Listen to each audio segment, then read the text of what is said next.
దేవుని ఘనమైన శ్రేష్టమైన నామమునకు మహిమ కలుగును గాక. ప్రభునందు ప్రియమైనటువంటి వారలారా, మన ప్రభువును రక్షకుడైనటువంటి యేసుక్రీస్తు వారి యొక్క శుభమైన నామములో మీ అందరికీ నా హృదయపూర్వకమైన శుభములు తెలియజేస్తున్నాను.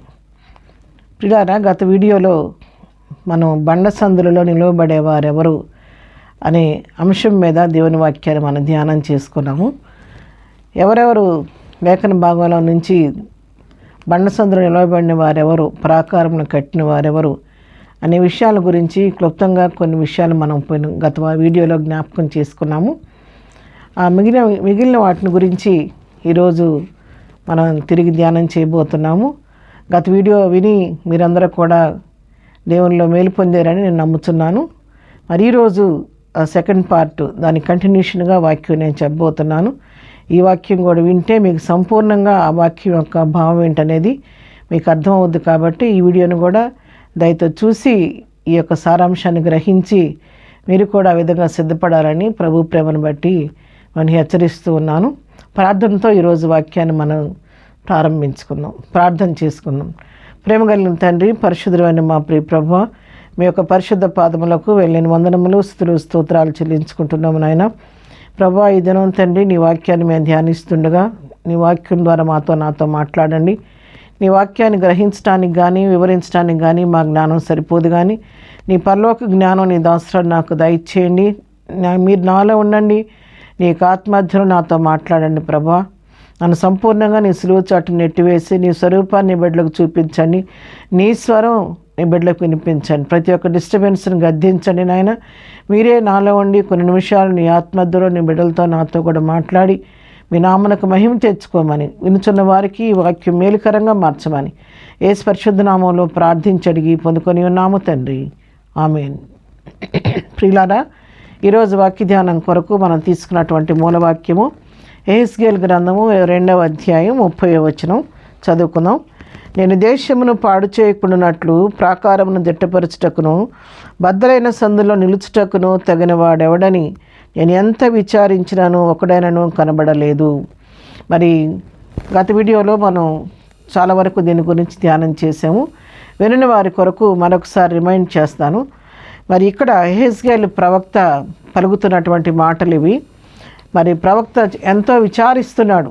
దేశాన్ని పాడు చేయకూడనట్లు ప్రాకారాన్ని దిట్టపరిచేవారు ఎవరున్నారబ్బా, బద్దలైపోయిన సందు నిలవబట్టడానికి తగిన వారు ఎవరున్నారని చెప్పని నేను ఎంత విచారించినా కూడా ఒక్కడు కూడా నాకు కనబడలేదని ప్రవక్త తన యొక్క వేదనను, తన యొక్క విచారాన్ని ఇక్కడ వ్యక్తం చేస్తూ ఉన్నాడు. అయితే ఇక్కడ అసలు ప్రాకారం దిట్టపరచడం ఏంటి అనే విషయాన్ని గురించి, బద్దలైపోయిన సందు నిలబట్టడం దాని గురించి ఏంటి అనే విషయాల గురించి మనం గత వీడియోలో క్లుప్తంగా ధ్యానం చేసాము. ఎవరో నిలబడ్డారో కూడా కొన్ని విషయాలు మనం చూసాము. ప్రియులరా, ప్రాకారం దిట్టపరిచే విషయంలో మనం చూసినట్లయితే ఎవరు దాని కొరకు పూనుకొని ఆ కార్యం చేశారని మనం గమనించినట్లయితే మరి భక్తుడైనటువంటి నెహెమియా ప్రాకారాలు కట్టినట్టుగా మనం చూస్తున్నాం.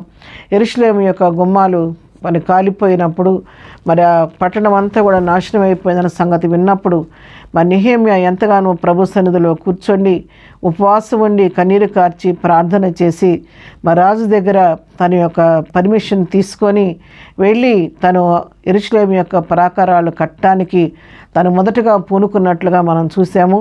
మరి తను పూనుకొని ప్రారంభించినప్పుడు నెహెమియాను చూచి కొంతమంది మరి పురుకొల్పబడి అనేక మంది ఎవరికి వారు, ఎవరింటి ముందు వారు, ఎవరి గుమ్మాల ముందు వారు ప్రాకారాలు కట్టడం ప్రారంభించినప్పుడు ఆ విధంగా వాళ్ళు ప్రాకారాలు కట్టి 52 రోజుల్లో యెరూషలేము యొక్క ప్రాకారాలు కట్టడం సంపూర్తి చేసినట్టుగా మనం చూస్తున్నాం. ఆ రోజు నెహెమియా తీసుకున్నటువంటి ఆ తీర్మానం వలన ఆ పాడైపోయినటువంటి యెరూషలేము యొక్క ప్రాకారాలు తిరిగి కట్టబట్టడానికి మరి దేవుడు సహాయం చేశాడు. అనేకులు పురికొల్పబడి ప్రోత్సహించబడి కలిసి పనిచేసినప్పుడు ఆశ్చర్యకరంగా 52 రోజుల్లో ఆ ప్రాకారాలు కట్టడం పూర్తయిపోయింది. మరి ఆ విధంగా ప్రాకారాలు దిట్టపరచడానికి నెహెమియా పూనుకున్నట్టుగా మనం చూసాము. రెండవదిగా చూసినట్లయితే మరి బద్దలైపోయిన సందులు నిలవబడేవారు ఎవరు అని దాని గురించి మనం ధ్యానం చేసినప్పుడు అబ్రహాము గురించి చాలా వివరంగా మనం గత వీడియోలో నేర్చుకున్నాం. అబ్రహాము సొదొమ గొమొర్రా పట్టణం నాశనం అయిపోతుందన్న వర్తమానం తెలుసుకున్నప్పుడు సొదొమ గొమొర్రా పట్టణం ఉన్నటువంటి మరి లోతు కుటుంబం కొరకు ఎంతో ప్రయాసపడ్డాడు. మరి వాళ్ళు నాశనం అయిపోతారు ఆ పట్టణంలో అని చెప్పేసని వారిని ఎట్లయినా రక్షించాలి, దేవుడు వారిని కాపాడాలనే ఉద్దేశంతో మరి అబ్రహాము దేవుని సన్నిధికి వెళ్ళి ఎంతగానో దేవుని సన్నిధిలో యాచించాడు. ప్రభు, ఆ పట్టణంలో 50 మంది నీతిమంతులు ఉంటే ఆ పట్టణాన్ని రక్షిస్తావా అంటే దేవుడు రక్షిస్తానంటే అబ్రహాముకు మళ్ళా అనుమానం వచ్చి ఒక 45 మంది ఉంటే 45 మందిని రక్షిస్తాను, 40 మంది, ఈ విధంగా అడుగుతూ చివరికి 10 మంది ఉన్నా కూడా రక్షిస్తావా అని చెప్పి అడిగినప్పుడు దేవుడు అన్నాడు కదా, నేను 10 మంది ఉన్నా కూడా ఆ పట్టణాన్ని కాపాడుతాను, రక్షిస్తానని చెప్పని వాగ్దానం చేశాడు. కానీ విచారకరమైన సంగతి ఏంటంటే ఆ యొక్క సొదొమ గొమొర్రా పట్టణంలో 10 మంది కాదు కదా, కనీసం 5 కూడా నీతిమంతులు లేరు. అక్కడ నీతిమంతులు ఎవరంటే లోతు భార్య, లోతు యొక్క 2 కుమార్తెలు మాత్రమే అక్కడ కనబడ్డారు. వారికి ప్రదానం చేయబడింది. కానీ వారి అల్లుళ్ళతో కూడా వెళ్ళి లోతు చెప్పాడు, అయ్యా ఈ పట్టణం నాశనం అయిపోతుంది కాబట్టి మీరు కూడా మాతో కూడా రండని బ్రతిమాలితే వారు అతను హేళన చేసి ఎగతాళిగా మాట్లాడినప్పుడు దూతలు ఏం చేశారంటే ఇంక మీరు తడవ చేయకుండా మీరు రమ్మని చెప్పని వాళ్ళని చేయి పట్టుకొని మరి తొందరపెట్టి తీసుకొని బయటకు తీసుకొచ్చినట్టుగా మనం చూస్తున్నాం. మరి వాళ్ళు బయటకు వచ్చే వరకు దేవుడు ఆ పట్టణాన్ని నాశనం చేయకుండా వారు 4 బయటకు తీసుకొచ్చాడు. ఇంకా విచారకరమైన సంగతి ఏంటంటే 4 బయటకు తీసుకొస్తే మరి కొంత దూరం వచ్చిన తర్వాత లోతు భార్య మరి కొంత లోకాన్ని ప్రేమిస్తున్నటువంటి స్త్రీగా ఇక్కడ మనం చూస్తున్నాం. ఆ వెనుగుతట్టు తిరిగి చూచి అక్కడ కరగని ఉప్పు స్తంభంగా అక్కడ మారిపోయింది. ఆమె ద్వారా అనేకమైన పాఠాలు మనం నేర్చుకున్నాము. మరి ఆ విధంగా తను వెనుదిరిగి చూడటం వలన తన జీవితంలో దేవుడిచ్చిన అవకాశాన్ని సద్వినియోగం చేసుకోలేక చేరవలసిన గమ్యాన్ని చేరక ప్రభు అవకాశం ఇచ్చినప్పుడు కూడా తన ఆ విధంగా మధ్యలోనే తన జీవితాన్ని అంతం చేసుకున్నట్టుగా మనం గమనించాము. కాబట్టి మనం కూడా అటు లోకము ఇటు దేవునికి ఇద్దరికీ మనం దాసులై ఉండలేము. కానీ మనం కేవలం దేవునికి మాత్రమే దాసులమై ఉండి దేవునికి మన నులివెచ్చని స్థితిలో మనం ఉండకోకుండా ప్రభువు కొరకు మండే వారంగా ప్రభువు కొరకు ఒక గట్టి తీర్మానం చేసుకున్న వారిగా క్రీస్తు కొరకు జీవించేవారిగా ఉండాలని ఆ యొక్క అనుభవం ద్వారా మనం నేర్చుకున్నాము. మరి రెండవదిగా మరి బండ్ల బద్దలైపోయి నిలవబడిన వ్యక్తి ఎవరు అని మనం గమనించినప్పుడు ఎస్తేరుని గురించి గత వీడియోలో మనం నేర్చుకున్నాము. ఎస్తేరు విషయం మనం గమనించినప్పుడు మొర్దెకై తనకి నమస్కారం చేయట్లేదని ఆ హామాను పగబట్టి మొర్దెకై ఒక్కడనే నాశనం చేయటం చాలా స్వల్పమైన విషయం. కాబట్టి అసలు ఈ మొర్దెకై యొక్క జాతి ఏంటి, ఎవరో ఇతను తెలుసుకొని అతని జాతిని అంతటినీ నాశనం చేయాలని చెప్పని అతను కక్షబూని విచారించినప్పుడు మొర్దెకై యోధా జాతికి చెందినవాడని తెలుసుకొని యోధా జాతి మొత్తాన్ని నాశనం చేయటానికని తను మరి తాకీదులు తయారు చేయించినట్లుగా అందరికీ పంపించినట్లుగా మనం చూచాము.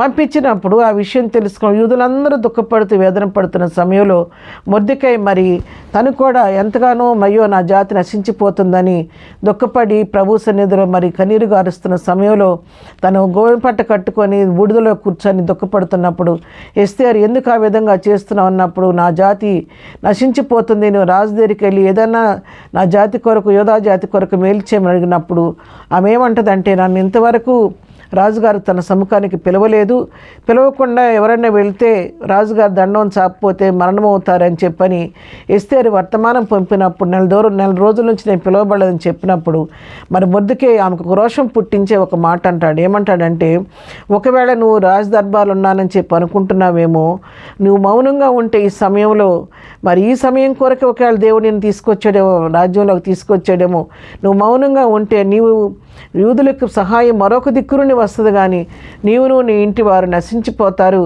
అని చెప్పినప్పుడు ఎస్తేరు ఒక తీర్మానం చేసుకొని ఆ బ్రద్దలైపోయిన పరిస్థితి నిలబడటానికి ఆమె సిద్ధపడింది. ఎంతగా సిద్ధపడిందంటే నేను రాజుగారి దగ్గరికి వెళతాను, ఒకవేళ రాజుగారి దండం చాపకపోయినా మరణశిక్ష విధించిన దానికి కూడా నేను అంగీకారమేను, నేను నశించిపోతాను, కానీ నా జాతి రక్షణ కొరకు నేను ఆ యొక్క పరిస్థితిలో నిలవబడతాను, నా బాధ్యత నేను తీసుకుంటానని చెప్పని ఎస్తేరు ప్రభుతో మరి మొర్దెకైకి సమాధానం చెప్పి తను ఆ విధంగా బయలుదేరి వెళ్ళినట్టుగా చూస్తున్నాం. అయితే ఆమె ఏం చెప్పిందంటే నేను వెళ్ళకముందు నువ్వు షూషను కోటకి వెళ్ళి మరి అందరినీ సమకూర్చి ఉపవాసం ఉండి ప్రార్థన చేయండి, నేను నా చెలికెత్తులు కూడా 3 దినాలు ప్రార్థన చేస్తాము, ప్రార్థన చేసిన తర్వాత నేను రాజు దగ్గరికి వెళ్తాను, నేను నశించిపోతానుగా నా జాతి రక్షణ కొరకు నేను ఈ త్యాగం చేస్తానని చెప్పని ఆమె పనిబూనుకొని తన ప్రాణానికి కూడా తెగించి రాజు సముఖానికి వెళ్ళింది. కానీ జాలి కలిగిన దేవుడు, ప్రేమ కలిగిన దేవుడు ఎస్తేరు పక్షంగా ఉండి ఎస్తేరు వెళ్ళినప్పుడు రాజుకు ఆమె మీద దయ కలిగినందువలన మరి రాజు ఆమెను వెంటనే, ఏంటి రాణివైన ఎస్తేరు, ఎందుకు ఇలాగ వచ్చావు, నువ్వు నీ కోరిక ఏంటి చెప్పు, రాజ్యంలో సగభాగం కావాలన్నా నీకు ఇస్తానని చెప్పి అడిగినప్పుడు ఆమె చెప్తుంది, నాకు రాజ్యం వద్దు, ఏమొద్దు, నేను ఏర్పాటు చేసిన విందుకు రమ్మని ఆహ్వానించింది. వచ్చినప్పుడు మరి మరోసారి కూడా విందుకు రమ్మని చెప్పింది. చెప్పినప్పుడు తనకు పరిస్థితి తెలియజేసినప్పుడు యోధా జాతి నాశనం కొరకు తాకీదులు చేయబడని చెప్పినప్పుడు, ఎవరు ఆ పని చేసిందన్నప్పుడు ఈ హామానే చేశాడని చెప్పినప్పుడు వెంటనే మరి హామానుకు శిక్ష విధింపచేసి రాణికు చెప్తున్నాడు కదా, యోధా జాతి రక్షణ కొరకు చేసిన శాసనం మార్చలేం, కానీ నువ్వు మరో కొత్త శాసనం మీరు చేసుకోమని చెప్పని రాజు తన ఉంగరంతో ముద్ర వేయడానికి అంగీకారం తెలియజేసినప్పుడు క్రొత్త శాసనాలు మళ్ళీ రూపొందించబడి ఆ క్రొత్త శాసనాల ద్వారా యోధా జాతికి మేలు కలిగినట్టుగా చూస్తున్నాం. ఆ రోజు ఎస్తేరు చేసినటువంటి ఆ సాహసం వలన, ఆ బ్రద్దలైపోయిన పరిస్థితుల్లో ఎస్తేరు నిలవబట్టడం వలన ఆ రోజున యోధా జాతి నశించిపోకుండా రక్షించబడటానికి కారకురాలైంది. ప్రియులారా, ఇంతవరకు గత వీడియోలో మనం నేర్చుకున్నాము. అయితే మరి ఈరోజు మరొక ఇద్దరిని గురించి మనం తెలుసుకుందాము. మరి ఇంకెవరు ఆ విధంగా ప్రభు సన్నిధిలో మరి బద్దలైపోయిన పరిస్థితులు ఎవరు నిలవబడ్డారు అనే దాని గురించి మనం గమనించినట్లయితే ఇక్కడ 4వ వ్యక్తిగా మనం చూస్తే మోషేని గురించి మనం చూడగలుగుతాము. నిర్గమాకాండం 32వ అధ్యాయము 9వ వచనం చదువుతున్నాను. మరి యెహోవా ఇట్లనెను, నేను ఈ ప్రజలను చూచి ఉన్నాను, ఇదిగో వారు లోబడినొల్లని ప్రజలు, కావున నీ ఊరకుండము, నా కోపం వారి మీద మండును, నేను వారిని కాల్చివేసిన గొప్ప జనముగా చేసేదని మోషేతో చెప్పగా, మోషే తన దేవుడైన యెహోవాను బ్రతిమాలుకొని, యెహోవా నువ్వు మహాశక్తి వలన బాహుబలం వలన ఐగుప్తు దేశంలో రప్పించి నీ ప్రజల మీద నీ కోపము మండనేలా అని ప్రభు సన్నిధిలో ప్రార్థిస్తున్నాడు. ఇక్కడ జరిగిన పరిస్థితి ఏంటంటే, మోషే ప్రభువును కలుసుకోవడానికి కొండ మీదకి వెళ్ళాడు. కొండ మీదకి వెళ్ళిన తర్వాత అక్కడ ప్రభు ఆ రోజున మోషేకు 10 ఆజ్ఞలు చెప్తూ తను స్వయంగా తను చేతి వ్రేలుతో రాసిన 10 ఆజ్ఞలు తయారు చేసి 2 పలకల మీద చేసి ఇవ్వటంతో కొంత ఆలస్యమైంది మోషే కిందకు రావడం. ఎప్పుడైతే మోషే రావటం ఆలస్యమైందో ఈ కింద ఉన్నటువంటి ఇశ్రాయేల్ జనాంగం ఏం చేశారంటే, మొదటి వచనం చదువుతున్నాను, మోషే కొండ దిక్కకుండా తడవ చేయట ప్రజలు చూచినప్పుడు ఆ ప్రజలు అహరోను వద్ద కూడి వచ్చి, లెమ్ము, మా ముందర నడుచుటకు ఒక దేవతను మా కొరకు చేయము, ఐగుప్తులోని మమ్మల్ని రప్పించిన మోషే అని వాడు ఏమాయనో మాకు తెలియదని అతనితో చెప్పిరి. వీళ్ళు ఏం చేస్తున్నారంటే, ఇక్కడ అహరోను దగ్గరికి వెళ్ళి ఐగుప్తుల నుంచి మమ్మల్ని ఇక్కడ తీసుకొచ్చిన మాట బాగానే ఉంది, కానీ మమ్మల్ని తీసుకొచ్చినటువంటి ఈ మోషే ఏమైపోయాడు అసలు మాకు తెలియటం లేదు, మరి ఎక్కడికి వెళ్ళిపోయాడో ఏమైపోయాడో మాకు తెలియట్లేదు, కాబట్టి మమ్మల్ని నడిపించడానికి మా ముందు నడవటానికి మాకు ఒక దేవత కావాలి, కాబట్టి మాకు ఒక దేవతను చేసి పెట్టమని అహరోన్ని బలవంత పెట్టారు. బలవంత పెట్టినప్పుడు అహరోను ఏం చేశాడంటే, మరి మీరు వెళ్ళి మీ భార్యలకు, మీ కుమారులకు, మీ కుమార్తెలకు ఉన్నటువంటి వారికి ఉన్నటువంటి ఆ చెవులకున్న బంగారు పోగులు మీరు తీసుకొని రండి, నేను దాంతో ఒక రూపాన్ని మీకు చేసిస్తానని చెప్పినప్పుడు అందరూ వెళ్ళి తమ భార్యలకు, చెవులకు, పిల్లలకు ఉన్నటువంటి ఆ చెవు కమ్మలన్నీ తీసుకొచ్చి ఆ పోగులు తీసుకొచ్చి అహరోనికి ఇస్తే ఆయన పొగరలో దాన్ని వేసి ఆ బంగారాన్ని వేసి అగ్నిలో వేసినప్పుడు ఒక దూడ రూపం అక్కడ ఏర్పడింది. ఎప్పుడైతే ఆ దూడ రూపం ఏర్పడిందో ఆ దూడను వీళ్ళు దైవంగా భావించి, దేవతగా భావించి దానికి వీళ్ళు బలి అర్పించటము, ఆ దేవతను పూజించడం వీళ్ళు ప్రారంభించారు. 6వ వచనం చదువుతున్నాను, 32:6, మర్నాడు వారు ఉదయమున లేచి దహన బలులను సమాధాన బలులను అర్పించిరి. అప్పుడు జనులు తినుటకును త్రాగుటకును కూర్చొని ఆడుటకు లేచిరి. ఆ పోత పోసిన విగ్రహాన్ని, ఆ దూడ రూపంలో చేయబడిన విగ్రహాన్ని పెట్టుకొని, నువ్వే మా దేవతవు, నువ్వే మా దైవాని అని చెప్పని, మమ్మల్ని నడిపించే నాయకత్వం చేసేది నువ్వేనని చెప్పని ఆ దూడకు వీళ్ళు దహన బలులు అర్పించారు, సమాధాన బలులు అర్పించి ఏం చేశారంటే ఇక దాని ముందు వీళ్ళు నాట్యం చేస్తూ తినటానికి త్రాగటానికి ప్రారంభించారనమాట. ఆ విధంగా జరుగుతున్న పరిస్థితుల్లో మరి వాస్తవంగా ఈ పరిస్థితి అంతా మోషేకు తెలియదు, కానీ హృదయాంతరంగాలు పరిశీలించే దేవుడు, సమస్త ఎరిగిన దేవుడు, సర్వాంతర్యామి అయినటువంటి దేవుడు ఈ పరిస్థితిని గమనించి 7వ వచనంలో మరి మోషేతో చెప్తున్నాడు, కాగా యెహోవా మోషేతో ఇట్లనెను, నీవు దిగి వెళ్ళుము, ఐగుప్తు దేశంలో నువ్వు రప్పించిన నీ ప్రజలు చెడిపోయిరి. చెబుతున్నాడు, నువ్వు కొండ దిగి కిందకి వెళ్ళయ్యా, ఐగుప్తులను ఎంత ప్రయాసపడి నడిపించినటువంటి నీ జనులు చెడిపోయారు. వాళ్ళు త్రోవ తప్పిపోయారు. వాళ్ళు కొత్త మరి ఆలోచనలు చేస్తూ వారు తమ కొరకు ఒక దేవతను చేసుకున్నారు. పోతపోసిన విగ్రహాన్ని చేసుకొని దానికి వీళ్ళు బలులర్పిస్తూ పూజలు చేస్తున్నారు అని చెప్పి ఈ విషయం అంతా మోషేకు చెప్పి అంటున్నాడు కదా. నువ్వు కొంచెం సేపు మౌనంగా నువ్వు ఊరుకుండు. ఈ ప్రజలు లోబడిన వాళ్ళని ప్రజలు వీళ్ళు అనేక సార్లు తిరుగుబాటు చేస్తూ వస్తున్న ప్రజలు కాబట్టి నేను వెళ్ళి వాళ్ళని నేను ఒక్క క్షణంలో వారిని నాశనం చేస్తానని చెప్పి వాళ్ళ మీద నా కోపం మండిపోతుంది. కాబట్టి నువ్వు మౌనంగా నిన్ను గొప్ప జనంగా చేస్తానంటే మరి మోషే నా మట్టుకు నన్ను గొప్ప జనంగా చేస్తానంటున్నాడులే, వీళ్ళు ఏమైపోతే నాకు ఎందుకు అనుకోలేదు. కానీ మోషే అంటున్నాడంట, దేవుని సన్నిధిలో బ్రతిమాలుకుంటున్నాడంట, ప్రభు సన్నిధిలో అడ్డపడి ప్రజలకు దేవునికి మధ్య నిలువబడి మోషే ఇక్కడ అడుగుతున్నాడు. మోషే తన దేవుడు యెహోవాను బ్రతిమాలుకొని, యెహోవా నీవు మహాశక్తి వలన బాహుబలం వలన ఐగుప్తును రప్పించింది ఈ ప్రజల మీద నీ కోపము మండనే అలా ఇంకా దేవునికే బోధ చేస్తున్నాడు. ఇక్కడ ఏమంటున్నాడంటే నువ్వు ఐగుప్తు నుంచి తీసుకొచ్చిన వాళ్ళ దేవుడు వాళ్ళను చివరి వరకు గమ్యానికి చేర్చలేక మార్గ మధ్యంలో వారి దేవుడు వాళ్ళని చంపేశారని చెప్పని ఐగుప్తులందరూ నిన్ను గురించి నిన్ను అవమానపరుస్తారయ్యా, ఆ విధంగా తలస్తారు. నీకు అలాంటి అవమానం నీకు రావటం నాకు ఇష్టం లేదు, కాబట్టి దయతో వాళ్ళని క్షమించమని మోషే వారి పక్షంగా అక్కడ అడ్డపడినట్టుగా మనం చూస్తున్నాం. అక్కడ అడ్డపట్టమే కాదండి, తర్వాత మోషే వాళ్ళతో మాట్లాడటం, మోషేకి కూడా ఆ పరిస్థితిని బట్టి చాలా కోపం వచ్చింది. ఆ రాతి పలకలు 2 పలకలు విసిరివేసి వాటిని పగలగొట్టేశాడు. ఆ పగిలిపోయిన తర్వాత ఆ రాతి పలకలు పగలగొట్టినందువలన తన కణాల్లో ప్రవేశించే ధన్యతను కోల్పోయాడు. ఇంత నష్టం జరిగినప్పటికి కూడా మోషే ఏం చేశాడంటే మరి చివరికి మీరు చేసిన పాపం సామాన్యమైన పాపం కాదు, చాలా ద్రోహం చేశారు, నేను ఒకవేళ దేవుడు మిమ్మల్ని క్షమిస్తాడేమో దేవుని సన్నిధికి వెళ్ళి బ్రతిమాలుకుంటానని చెప్పి మళ్ళీ దేవుని సన్నిధికి వెళ్ళి అక్కడ దేవుని సన్నిధిలో ప్రార్థన చేస్తున్నాడు. ఏమనంటే 32వ అధ్యాయం 32వ వచనం చదువుతున్నాను. అయ్యో నీవు వారి పాపమునకు వేళ పరిహరించితివా, లేని ఎడ్లా నువ్వు రాసిన నీ గ్రంథంలో నుండి నా పేరు తుడిచివేయమని బతిమాలుకొనుచున్నానన్నాడు.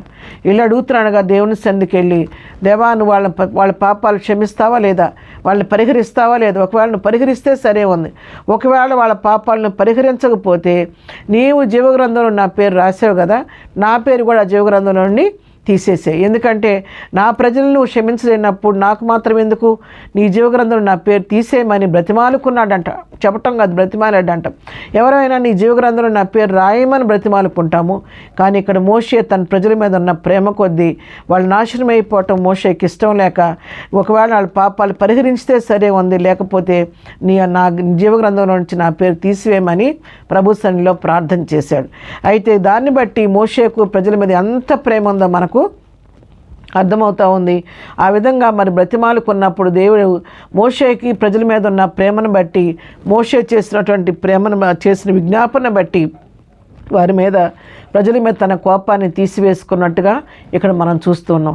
వారు ఒక్క క్షణంలో నాశనం అయిపోయి జనాంగం నాశనం అయిపోకుండా ఆ ప్రజల పక్షంగా బద్దలైపోయిన ఆ బండ సందులో ఆ రోజు మోషే నిలబడి తన ప్రజలు నశించిపోకుండా కాపాడబడటానికి కారకుడయ్యాడు.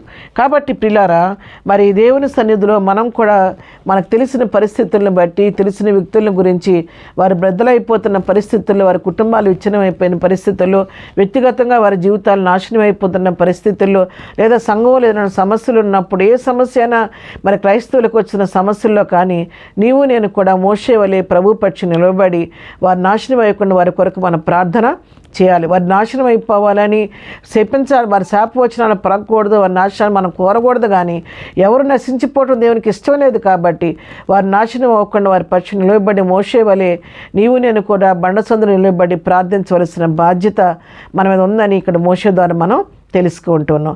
ఇంకా 5వ వ్యక్తిని మనం గమనించినట్లయితే అహరోను గురించి మనం ఇక్కడ చూస్తాం. ఇక్కడ మరి ఈ పరిస్థితి ఏంటంటే, ఇక్కడ మరి సంఖ్యాకాండం 16వ అధ్యాయం మనం చదువుకుంటే, సంఖ్యాకాండం 16వ అధ్యాయం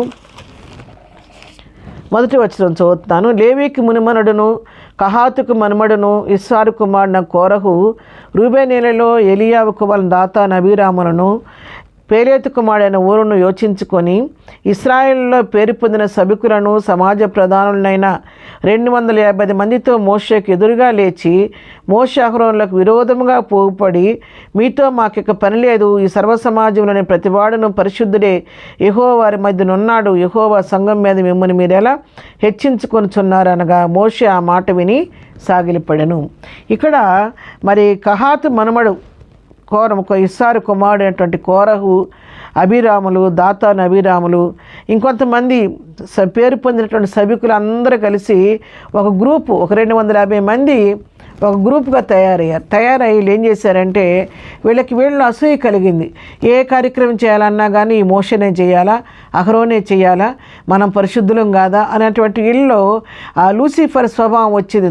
తాను హెచ్చించుకునే స్వభావం వీళ్ళలో వచ్చినందువలన వీళ్ళు ఏం చేశారంటే, మనం కూడా చేయగలము, మనం కూడా అదే దేవుణ్ణి సేవిస్తున్నాం కదా అని చెప్పని వీళ్ళు ఏం చేశారంటే, వాళ్ళు మోషేకు అహరోనుకు వ్యతిరేకంగా వీళ్ళు పోగుబడి అక్కడ కూడా మరి తమ హెచ్చించుకొనచ్చు వాళ్ళు మరి వీళ్ళ మీద వ్యతిరేకంగా విరోధంగా లేచినప్పుడు అక్కడ కూడా మోషే మరి వారి విషయంలో ఆ మాట విని సాగిలిపడి దేవుని సన్నిధిలో ప్రార్థన చేస్తూ అన్నాడు కదా, అయ్యా మేమేమి హెచ్చించుకునే అవసరం లేదు, మరి తీర్పు తీర్చే దేవుడు ఒక ఆయన మనకున్నాడు కదా, మేము హెచ్చించుకునే అవసరం లేదు, కాబట్టి మీరు ఒక పని చేయండి, మీరు వెళ్ళి తనవాడు ఎవడో పరిశుద్ధుడో ఎవడో రేపు యెహోవా తెలియజేసి వాని తన సన్నిధికి రానిచ్చును, ఆయన తను ఏర్పరచుకొని తన యొద్దకు చేర్చుకొను.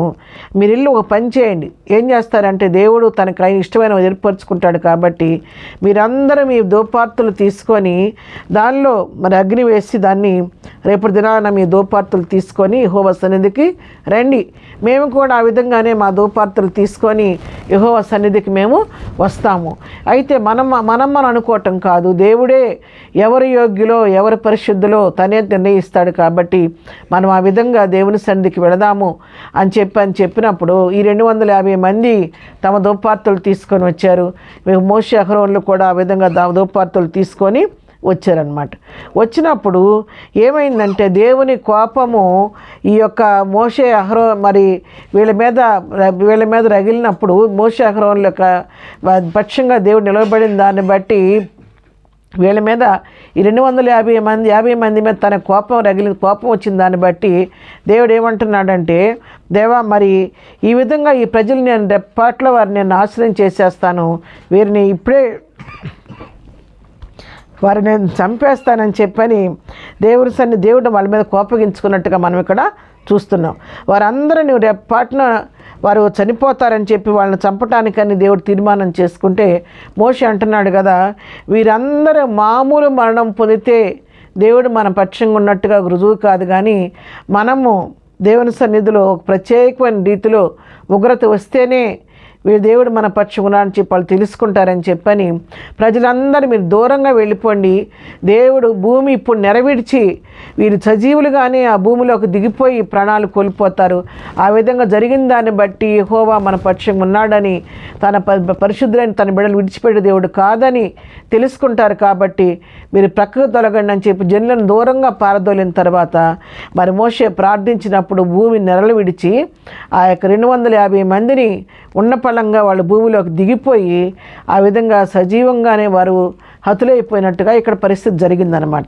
ఈ పరిస్థితి ఇంతవరకు ఇలా జరిగితే ఈ చనిపోయిన వారిని బట్టి మరో గ్రూపు బయలుదేరింది. వాళ్ళు ఏం చేశారంటే ఇశ్రాయేల్ సమాజం అంతా వాళ్ళు ఏమంటున్నారంటే, మీరే వాళ్ళని చంపారు, మరి దాతాము అబీరాలను వచ్చినట్టు 250 మందిని మీరే చంపారు, కాబట్టి మీరే ఈ విధంగా విరోధంగా చేశారని చెప్పి 41 వచనం చదువుతున్నానండి. మరునాడు ఇశ్రాయేల్ సర్వసమాజం మోషే అహరోనులకు విరోధంగా సణుగుచు మీరు యెహోవా ప్రజలను చంపితురని చెప్పి సమాజము మోషే అహరోనులకు విరోధముగా కూడెను. వారి ప్రత్యక్ష గుడారం వైపు తిరిగి చూడగా మేఘం దాని కమ్మెను, యెహోవా మహిమయు కనబడెను. మోషే అహరోనులు ప్రత్యక్ష గుడారానికి రాగా యెహోవా మీరు సమాజం మధ్య నుండి తొలగిపోవడి క్షణములో నేను వారిని నశింపు చేద్దని మోషేకు సెలవీయగా వారు సాగిలపడిరి. అప్పుడు వీళ్ళందరూ తిరిగి మరి మీరే ఆయన చంపారని చెప్పి సణుగుతుడికి విరోధంగా లేస్తే యెహోవా మహిమ ప్రత్యక్షమై ప్రభు చెబుతున్నాడు కదా, మీరు ప్రక్కకు తొలగిపోండి, క్షణంలో వీళ్ళందరూ నేను నాశనం చేస్తానని చెప్పని వారిని నాశనం చేయాలని చెప్పని దేవుడు తలంచినప్పుడు, యెహోవా తీర్మానించుకున్నప్పుడు, అప్పుడు మోషే ఏం చేస్తున్నాడంటే 46వ వచనం చదువుతున్నాను, మరి 16 అధ్యాయం 46వ వచనం. అప్పుడు మోషే, నీవు ధూపార్తిని తీసుకొని బలిపీఠం నిప్పులతో నింపి ధూపం వేసి వేగముగా సమాజం నద్దకు వెళ్ళి వారి నిమిత్తం ప్రాయశ్చిత్తము చేయము, కోపము యెహోవా సన్నిధి నుండి బయలుదేరను, తెగులు మొదలుపెట్టిన అహరోనుతో చెప్పగా మోషే చెప్పినట్లు అహరోను వాటిని తీసుకొని సమాజ మధ్యకు పరిగెత్తిపోయినప్పుడు తెగులు జనులలో మొదలుపెట్టి ఉండెను. కాగా అతను ధూపం వేసి ఆ జనుల నిమిత్తము ప్రాయశ్చిత్తము చేసెను. అతను చచ్చిన వారికి బ్రతికున్న వారికి మధ్య నిలువబడగా తెగులు ఆగెను. మోషే చెప్తున్నాడు, వెమ్మటి అహరోనుతో పిలుస్తా అంటున్నాడు. అహరోను పిలిచి, నువ్వు వెంటనే నీ ధూపార్తిని తీసుకో, దాని మీద అగ్ని వేయి, ఆ ధూపార్తిని తీసుకొని త్వరగా పరిగెత్తుకుంటూ వెళ్ళి ప్రజల మధ్యకి వెళ్ళిపో. దేవుని కోపం బయలుదేరింది, ఆల్రెడీ బయలుదేరింది. ఆ దేవుని ఉగ్రతకు ప్రజలు నశించిపోకుండాలంటే నువ్వు ప్రజల మధ్యకి వెళ్ళి వారి పక్షంగా నువ్వు ధూపం వేయమని చెప్పినప్పుడు మోషే చెప్పిన మాట ప్రకారం గబగబా అహరోను పాపం ధూపార్తి తీసుకున్నాడు, అగ్ని రగిలించాడు, తీసుకొని సమాజం మధ్యలోకి పరిగెత్తుకొని వెళ్ళాడు. కానీ అప్పటికే దేవుని యొక్క ఉగ్రత బయలుదేరి కోపం బయలుదేరటం వలన మరి అప్పటికే కొందరు నాశనం అయిపోయి కొందరు చనిపోయారు. చనిపోయినప్పటికి కూడా మరి అహరోను వెళ్ళి ఆ చనిపోయిన వారికి బ్రతికిన వారికి మధ్య తన ధూపార్తిని పట్టుకొని నిలవబడ్డాడంట. ఎప్పుడైతే ఆ విధంగా ధూపార్తిని పట్టుకొని అహరోను నిలవబడ్డాడో వెంటనే ఆ తెగులు ఆగిపోయింది. అప్పుడు కొంతమంది చనిపోయారు కానీ మోషే చెప్పిన మాట ప్రకారం అహరోను వెళ్ళి తన ధూపార్తిని తీసుకొని చచ్చిన వారికి బ్రతికిన వారికి మధ్య నిలవబడగా ఆ తెగులు ఆగిపోయిందని చెప్పి దేవుని వాక్యం ఇక్కడ సెలవిస్తుంది. కాబట్టి ప్రియులరా, ఇక్కడ మరి అహరోను నిలబడినందువలన ఆ తెగులు అక్కడ ఆగిపోయింది. కాబట్టి ఇక్కడ కూడా బద్దలైపోయిన ఈ పరిస్థితిలో బండసందులో అహరోను నిలువబడి ఆ తెగులు ఆగిపోవడానికి కారకుడిగా కనబడుతున్నాం. మరి 5 విషయాలు మనం విన్నాము. మరి నెహెమ్యా ప్రాకారాలు కట్టాడు. మరి అబ్రహాము సొదొమ గొమొర్రా పట్టణం నాశనం అవుతున్నప్పుడు లోతు కుటుంబం కొరకు విజ్ఞాపనం చేశాడు. ఎస్తేరు యోధా జాతి కొరకు తను ప్రయాసపడి ప్రార్థన చేసి తన జీవితాన్ని మరణానికి కూడా తెగించి నిలబడి జాతిని రక్షించుకుంది. మరి మోషే మరి ప్రజల పక్షంగా ప్రభు సన్నిధిలో విజ్ఞాపనం చేసి వారి ఉగ్రత నుంచి తప్పించాడు. ఇక్కడ అహరోను ధూపార్తిని తీసుకొని వెళ్ళి మరి తెగులు అయిపోవడానికి కారకుడయ్యాడు. కాబట్టి ఈరోజు నా దేవుని వాక్యం వింటున్నాడు, నన్ను కూడా ప్రభు పిలుస్తున్నాడు. నువ్వు ఏ స్థితిలో ఉన్నావు, మరి ఈరోజు నువ్వు మనకు ఎదురవుతున్నట్టు అనేకమైన పరిస్థితుల్లో, భయంకర విపత్కర పరిస్థితుల్లో మరి క్రైస్తవులకు విరోధం అనేక రకాల ఆయుధాలు రూపించబడుతుండగా మణిపూర్ లాంటి ప్రదేశాలు అనేక ప్రాంతాల్లో భయంకరమైన హింస జరుగుతున్న ఈ రోజుల్లో ప్రజల పక్షంలో బట్టడానికి నువ్వు నేను సిద్ధమేనా? ఈ రాత్రి ప్రభు పిలుస్తున్నాడు. Are you ready to stand in the gap? దేవుడు నేను పిలుస్తున్నాడు ఈ రాత్రి. ఒకవేళ నువ్వు సిద్ధంగా ఉంటే దేవునికి స్తోత్రం. ఒకవేళ ఇంతవరకు నువ్వు సిద్ధపాటు లేనివాడుగా ఉంటే, లేని దానిగా ఉంటే ప్రభు కొరకు ఆ విధంగా నిలబడటానికి నడుం బిగించి బండసందు నిలబడాలని నువ్వు ప్రిపేర్ అవ్వాలని ప్రభు నేను పిలుస్తున్నాడు. దేవుడు ఈ రోజున God is looking for the Nehemiahs, God is searching for Abrahams, God is looking for Esthers. Are you ready to be a Nehemiah? God is calling you. ఒక నెహెమ్యాగా నువ్వు ఉండగలుగుతావా? ఒక మోషేగా నిలబడగలుగుతావా? ఒక ఎస్తేర్ లాగా నీ జాతి రక్షణ కొరకు, నీకు అట్లీస్ట్ నీ కుటుంబ రక్షణ కొరకు నువ్వు ప్రయాసపడతావా? ప్రభు నేను పిలుస్తున్నాడు.